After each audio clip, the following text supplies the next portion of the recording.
Саламатсызбы? Биздин каналга катталып, акыркы жаңылыктардан кабардар болуңуздар. Токон Мамытов Баткен окуясы кайталанышы мүмкүн. Акыйкатчы Токон Мамытов кыргыз-тажик чек арасын тартипке келтирбесе, 1990-2000 жылдардагы Баткен окуясы кайталанышы мүмкүндүгүн айтты. Ал пикир регионалдык эксперттер клубу уюштурган Афганистан, Кыргызстан жана ЖКК өлкөлөрүнүн улуттук коопсуздугуна коркунуч жараткан фактор катары аталышындагы конференцияда сүйлөдү. Биринчиден, чек аралардын коопсуздугун тийиштүү деңгээлде камсыздашыбыз керек. Ошондой эле Паншерге же Кабулга да, жада калса тышкы күчтөргө да баш ийбеген куралдуу топтордун аракеттерин көзөмөлдөшүбүз керек. Алар өтө коркунучтуу. Каалаган тышкы күчтөр бизге каршы колдонушу мүмкүн деген Мамытов, ал кыргыз-тажик чек арасын бекемдеш керектигин белгилеген. Бул жакта абал жакшы эмес. 1998 жылы биздин батальон чыгарылгандан кийин согушкерлерге жол ачылып, аймакка баш бага баштаган. Эгерде чек араны тартипке келтирбесек, окуя кайталанып, оор абалга кептелишибиз мүмкүн деген Мамытов 1990-2000 жылдардын жай айларында жүздөгөн террорчу Кыргызстандын түштүгүнө кирип, бир нече айылды басып алган. Садыр Жапаров: Кыргызстан демократиялык жолдон кайтпайт. Кыргызстан демократиялык жолдон кайтпайт. Бул биздин эркиндикти сүйгөн элибиздин талабы деп баса белгиледи президент Садыр Жапаров Бириккен Улуттар Уюмунун башкы ассамблеясынын 76-сессиясындагы видео кайрылуусунда. Мамлекет башчысы жакында Кыргызстандын азыркы тарыхынын жаңы этабы башталган белгилүү октябрь окуяларына 1 жыл толоорун эске салды. 1 жыл ичинде биз коомдук саясий жана социалдык экономикалык стабилдүүлүктү калыбына келтирүүгө жетишип, коомдун үмүтүнө жана ишеничине ээ боло алдык. Ошондой эле президенттик шайлоонун жана конституция боюнча референдумдун жыйынтыктары эл аралык коомчулук тарабынан, анын ичинде ЭККнун адам укуктары жана демократиялык институттары боюнча бюросунун байкоочулары тарабынан таанылды. Алдыда бизди 28 ноябрга белгиленген улуттук парламентке шайлоолор күтүп турат. Бириккен Улуттар Уюмуна мүчө мамлекеттерди жана эл аралык уюмдарды өз байкоочуларын жиберүүгө чакырам. Шайлоо убагына өлкөдөгү эпидемиологиялык кырдаал толугу менен турукташып калат деп ишеним артабыз, деп белгиледи Жапаров. Мага жашыруун кат келди. Анын ичин окуган адамдын күлкүсү келет, деди 22 сентябрда Жогорку кеңештин жыйынында депутат Дастан Бекешев. Жеңиш Молдахматов, Курсан Асанов сыяктуулар каршы бир ойду айтса эле абакта отуруп калып жатышат. Алар боюнча так негиз бар, бирок ал коомчулукка айтылбай келет. Кээ бир депутаттарга угуулар болуп жатат. Бул нерсени прокуратура караш керек, деди Бекешев. Мен дагы каршы ой пикиримди айтып койсом, мага кээ бир тоскоолдуктар кылынды. Ага далил мага 14-июнда ис сапарга чыгуума чектөө киргизип коюшкан. Мага жашыруун катта келди. Анын ичин окуган адамдын күлкүсү келет. Ушундай маселелер болгондо так жооп таппайсың. Муну көзөмөлгө алган киши барбы? Мамлекет башчы укук коргоо органдарын жакшылап карасаңыз болот эле, деп башкы прокурор Курманкул Зулушевке кайрылды. Эрдоган Туркия Крымды Орусиянын жери деп тааныбай турганын билдирди. Туркия Украинанын аймактык бүтүндүгүн колдойт жана Крымды Орусиянын жери деп тааныбайт. Бул тууралуу Туркиянын президенти Режеп Тайип Эрдоган 21 сентябрда Бириккен Улуттар Уюмунун башкы ассамблеясынын 76-сессиясында сүйлөгөн сөзүндө билдирди.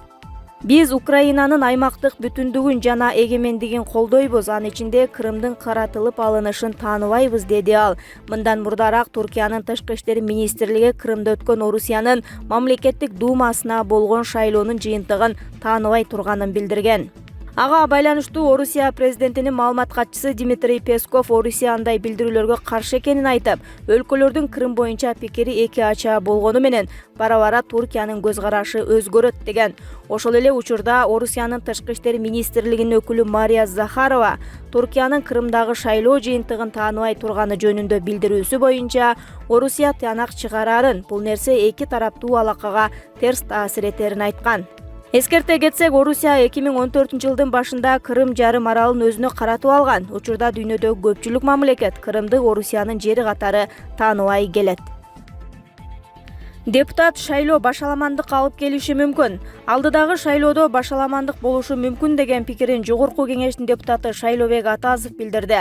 Жогорку кеңештин депутаттарын шайлоо 28 ноябрга белгиленген. Өлкө башчы өзү шайлоо таза өтсүн деп айтып жатат. Бириккен Улуттар уюмунда дагы ушундай кайрылуу жасады.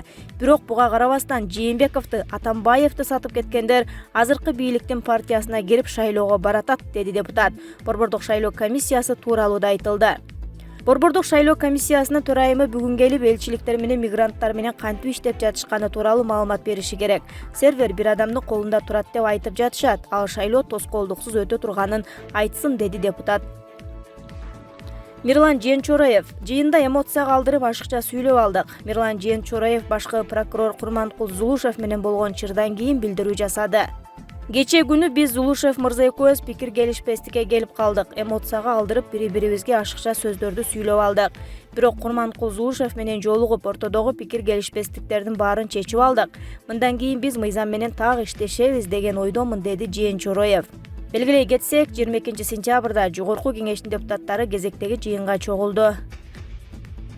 Садыр Жапаров Сауд Арабияга расмий ис сапары менен барат. Өлкө башчы Садыр Жапаров Сауд Арабиясына ис сапары менен барат. Мындай маалыматты министрлер кабинетинин төрагасы Улукбек Марипов Сауд Арабиянын элчиси Ибрахим Аль-Ради менен болгон жолугушуусунда айтты. Министрлер кабинетинен билдиришкендей, Кыргыз өлкөсү Сауд Арабия менен келечекте ырааттуу кызматташтыкты өнүктүрүүгө артыкчылыктуу маани берет. Жакынкы аралыкта президент Садыр Жапаров Сауд Арабиясына расмий ис сапарга даярданып жатканын кошумчалады. ЭЯП боюнча Казакстанда бензин эң арзан. Казакстанда АИ 92 үлгүсүндөгү бензиндин 1 литринин орточо баасы 34,5 сомду түзөт. Улуттук банктын курсу боюнча бул ЭЯПтеги эң төмөн баа деп билдирди монополияга каршы мамлекеттик кызматта. Мекеменин маалыматы боюнча Орусияда ушул эле маркадагы бензиндин орточо баасы 53 сомду, Кыргызстанда 57 сомду, Белоруссияда 67 сомду, Арменияда 78 сомду түзөт. Дизель майынын баасы төмөнкүчө. Казакстанда 40 сом 3 тыйын, Кыргызстанда 51 сом 7 тыйын, Орусияда 58 сом 7 тыйын, Беларусь 70 сом 6 тыйын, Арменияда 77 сом. Чимкирик эмес, Садыр Жапаров Жогорку кеңештин 6-чакырылышын легендарылуу деп атады. Президент Садыр Жапаров Жогорку кеңештин 6-чакырылышын легендарылуу деп атады. Бул тууралуу депутат Саматбек Ибраев 22 сентябрда парламент жыйынында билдирди. Ал кайрадан Улуттук банктын төрагасы Толкунбек Абдыгуловдун ишин сынга алды. Депутаттын айтымында, ал эл өкүлүнүн финансылык технологияларды өнүктүрүү боюнча мыйзам долбооруна каршы чыгып жатат. Акыркы жолугушууда Садыр Нуркожоевич бизге канчалык жогорку баа бергени эсиңиздеби? Ал 6-чакырылыш легендарылуу экенин айтты. Ошол легендарылуу парламент болуп, Улуттук банк каршы болгон финансылык технологиялар боюнча мыйзам долбоорун колдойлу. Бул саясий чечим болушу керек. Абдыгулов эгер долбоорлор кабыл алынса, каржы сектору кыйрайт жомокторду айтып жатат. Ал кара пиар менен алектенип жатат, деди Ибраев. Эске сала кетсек, депутаттардын президент менен акыркы жолугушуусу парламенттин 9-сессиясы аяктаганга чейин аларча мамлекеттик резиденциясында болгон. Дал ушул окуядан кийин депутаттар жалган маалыматтан коргоо боюнча мурда четке кагылган мыйзам долбооруна карата пикирлерин өзгөртүшкөн. Солах Абулхаж кыргыз эли меймандос жана илимди талап кылган эл экен. 22 сентябрда Кыргызстан мусулмандарынын азирети муфтийи Замир Кары Ракиев Иорданиянын ислам аалымдары эл аралык университетинин Ханафи фыкых факультетинин деканы доктор Солах Абулхажды кабыл алды. Эки тараптуу жолугушууда диний окуу жайлар менен кызматташуу, Ханави мазхабы, Мадруди акыйдасы боюнча атайын сабактарды уюштуруу жана туура диний баалуулуктарды коомчулукка жеткирүү жаатында биргелешип иш алып баруу маселеси сүйлөшүлдү. Азирети муфтий Замир Кары Ракиев доктор Солах Абулхажды Кыргызстанга келип, өзүнүн мол тажрыйбасы менен бөлүшкөнүнө ыраазычылык айтып, Кыргызстан мусулмандарынын дин башкармалыгы эки өлкөнүн достугун бекемдөө менен билим берүү жаатында кызматташууга даяр экенин билдирди. Өз кезегинде Солах Абулхаж аз убакытта Кыргызстандагы диний окуу жайларды зыярат кылып, студенттер жана карапайым калк менен жолугушуп, кыргыз эли абдан меймандос жана илимди талап кылган эл экендигин белгиледи. Кошумчалай кетсек, Иорданиянын Калкаралык ислам аалымдары университетинин Ханафи фыкых факультетинин деканы доктор Салах Абул Ал-Хажд Марал радиосуна келип маек берген.